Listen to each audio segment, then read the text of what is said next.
জলপথে জয় হো, জলপথে ত্রিশূল, তিনটি যুদ্ধ জাহাজের উদ্বোধন করলেন প্রধানমন্ত্রী। গার্ডেন রিচ থেকে এই মুহূর্তে বেরোচ্ছেন প্রধানমন্ত্রী সহ আজকের ভিভিআইপিরা। মুখ্যমন্ত্রী, রাজ্যপাল তারা এই মুহূর্তে বেরোচ্ছেন গার্ডেন রিচ বন্দর থেকে। আমরা কিছুক্ষণ আগেই দেখলাম তিনটি যুদ্ধ জাহাজের উদ্বোধন করলেন প্রধানমন্ত্রী। একসঙ্গে তিনটি যুদ্ধ জাহাজ ভারতের নৌশক্তি, সেই নৌশক্তিকে একসঙ্গে কমিশন করলেন প্রধানমন্ত্রী নরেন্দ্র মোদী।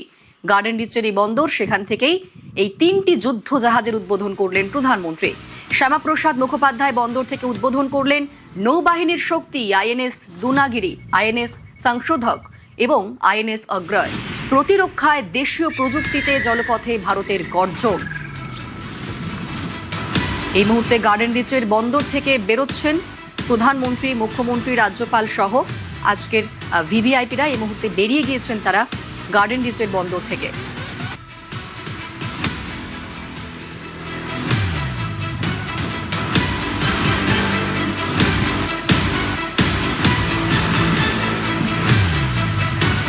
এই মুহূর্তে আমাদের সঙ্গে রয়েছেন প্রতিনিধি সান্নিক। সান্নিক, আজকে ভারতের জন্য, বিশেষ করে পশ্চিমবঙ্গের জন্য একটা ঐতিহাসিক দিন, পরাক্রমের দিন। এই গার্ডেন রিচ শিপ বিল্ডার্স, সেখানেই তৈরি হয়েছে ভারতের এই ত্রিশূল নৌশক্তি। এবং আমরা তোমার থেকে জানতে চাইবো, এই যে তিনটি যুদ্ধ জাহাজ আজকে উদ্বোধন হলো, আইএনএস দুনাগিরি, আইএনএস সংশোধক এবং আইএনএস অগ্রয়, এই তিনটি জাহাজের বিশেষত্ব কি? এই একদম পরপর তোমার থেকে জানতে চাইবো একবার।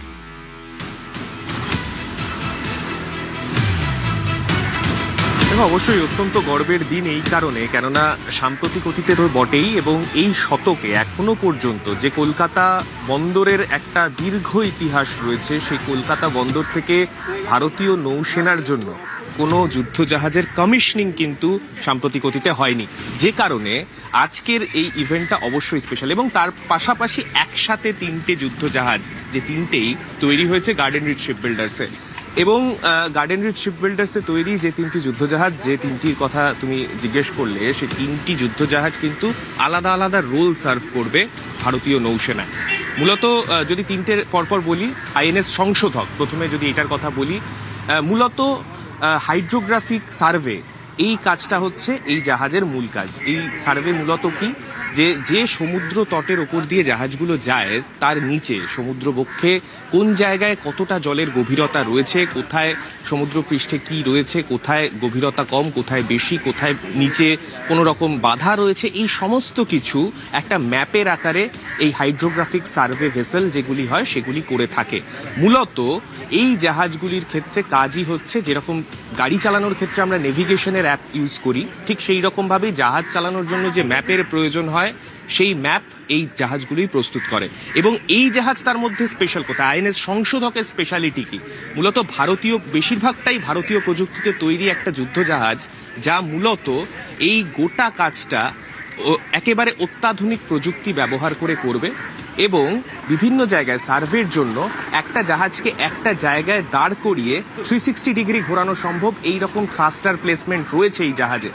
এটা প্রাইমারি রোল অবশ্যই, এবং সেকেন্ডারি রোল যেটা অত্যন্ত গুরুত্বপূর্ণ, তা হলো এই জাহাজকে একটা হাসপাতাল হিসেবে, ভাসমান হাসপাতাল হিসেবে যে কোনো জায়গায় নিয়ে যাওয়া সম্ভব। এটা কিন্তু একটা অত্যন্ত গুরুত্বপূর্ণ, যে কোনো রকম প্রাকৃতিক বিপর্যয় বা যে কোনো রকম অন্যান্য দেশে কোনো রকম সহায়তা পাঠানোর ক্ষেত্রে এই জাহাজ কিন্তু একটা গুরুত্বপূর্ণ ভূমিকা নিতে পারে। এর মধ্যে একটা পুরোপুরি হাসপাতাল, যার মধ্যে বেশ কিছু বেড রয়েছে, বেশ কিছু অপারেশন থিয়েটার রয়েছে, এছাড়া বিভিন্ন ল্যাবরেটরি, যেখানে বিভিন্ন টেস্ট করা থেকে শুরু করে সব কিছুই এই জাহাজের মধ্যে থেকেই সম্ভব।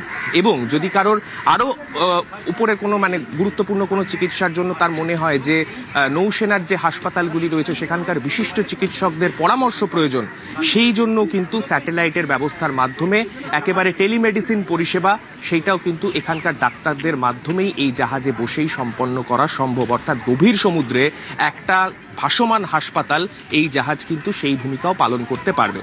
এবার যদি যাই পরবর্তী জাহাজের ক্ষেত্রে, পরবর্তী জাহাজ আইএনএস দুনাগিরি, যেটা এই তিনটে কমিশনড হওয়া জাহাজের মধ্যে সব থেকে বড় স্টেলথ ফ্রিগেট।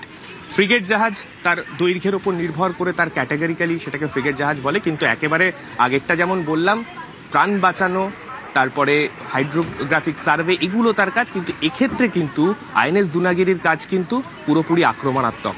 অর্থাৎ ভারতের যারা বহিঃশত্রু যারা রয়েছে, যারা ভাবে যে জলসীমা দিয়ে যে কোনো রকমভাবে আক্রমণ শানানো সম্ভব, তাদের জন্য কিন্তু রাতের ঘুম ওড়াতে পারে এই জাহাজ। এই জাহাজের ক্ষেত্রে যেটা খুব ভালোভাবে বলতে গেলে স্পেসিফিকেশন, যেটা এই স্টেলথ ফ্রিগেট, মূলত এই জেনারেশনের একেবারে অত্যাধুনিক একটি স্টেলথ ফ্রিগেট, যার রেডারে দৃশ্যমানতা খুব কম।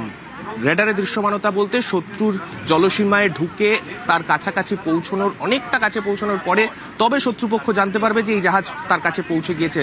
একটা নির্দিষ্ট দূরত্ব পর্যন্ত এই জাহাজ কিন্তু স্টেলথ মোডে এগোতে পারে, যেটা একটা গুরুত্বপূর্ণ ভূমিকা। এবং অত্যাধুনিক বেশ কিছু মিসাইল, যেগুলো আমাদের শত্রুদের ঘুম ওড়ানোর জন্য যথেষ্ট, সেই মিসাইলগুলো এই জাহাজ থেকে ফায়ার করা সম্ভব।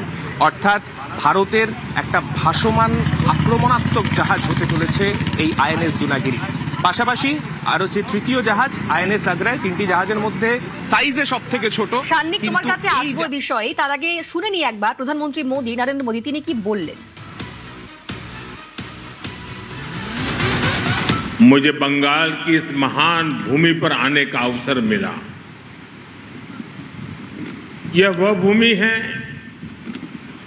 जिसने भारत के विचारों को नई दिशा दी है, जिसने भारत के पुनर्जागरण को गति दी है और जिसने सदियों तक भारत को समुद्र के रास्ते से दुनिया से जोड़ा है। आज इसी धरती पर आत्मनिर्भर भारत, सुरक्षित भारत और विकसित भारत से जुड़ा एक महत्वपूर्ण कार्यक्रम हो रहा है। कुछ देर पहले आईएनएस अग्रय, आईएनएस दुनागिरी और आईएनएस संशोधक को भारतीय नौसेना में शामिल किया गया है।